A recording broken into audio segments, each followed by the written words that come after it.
Hello, my name is Gabby and welcome back to my channel, or if you're new here, then welcome to my channel, and today's video is my spoiler-free review for The Merciful Crow by Margaret Owen. So this book follows our main character, Fi. Did I say her name right? I don't know, we're just gonna go with it. She is the future chief of her crow caste. So there is this plague going around, and what the crows do is that when somebody falls ill with the plague, they basically take care of their bodies and maybe even killing them before the plague can spread. And one day the crows are called upon to collect a dead prince and also his bodyguard. However, the catch is that these two are actually faking their deaths. The prince then offers the crows an alliance to where if they protect him from the queen, then he will protect them once he has the throne. So this is a book that I've been wanting to read for a really long time now.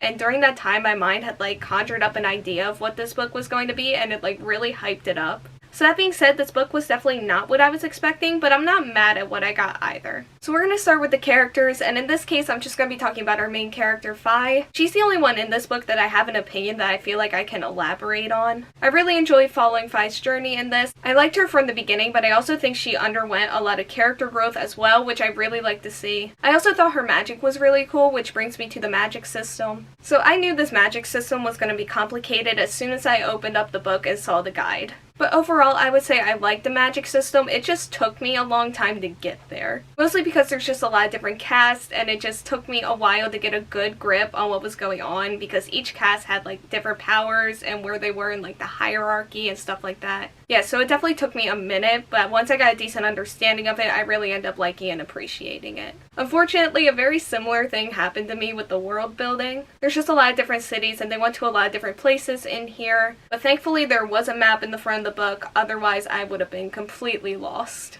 So the last thing I wanted to touch on is the story. So this book, as excited as I was to read it, and as much as I hyped it up in my head, I had a lot of trouble paying attention to it. I remember when I first picked this up, I tried to read the first chapter and I just didn't comprehend any of it. So I had to put it down and try it again the next day, just completely starting over. And that did continue throughout my whole reading experience here. I just feel like I was constantly going back and rereading things because my mind just for whatever reason did not want to focus on it. And that was for sure this book's biggest downfall for me. One thing I did love about this story is that it was kind of gothic and eerie, which again I wasn't really expecting, but it ended up being one of my favorite aspects of the story. And ever since I read Ruthless Gods by Emily A. Duncan, I've been craving a gothic story. So yeah, I was really pleasantly surprised to see that kind of atmosphere in here. Even though I don't think it quite reached the Ruthless Gods level, I still really enjoyed it. So the last thing in regards to the story, and I did kind of touch on it before, is the hierarchy of the cast in here. Throughout this story, you see these two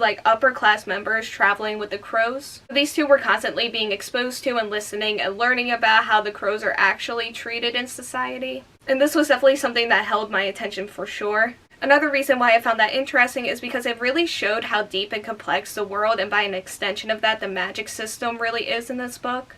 Even though maybe I think things could have been explained a little better in here, I do think that it shows that a lot of thought went into this. So now my rating. This book's a little hard for me to rate because I did end up struggling just through so much of it. At the same time, there were a lot of aspects of this that I did enjoy. So I think for now I'm gonna leave it at a soft 4-star. I do think the sequel to this is coming out soon.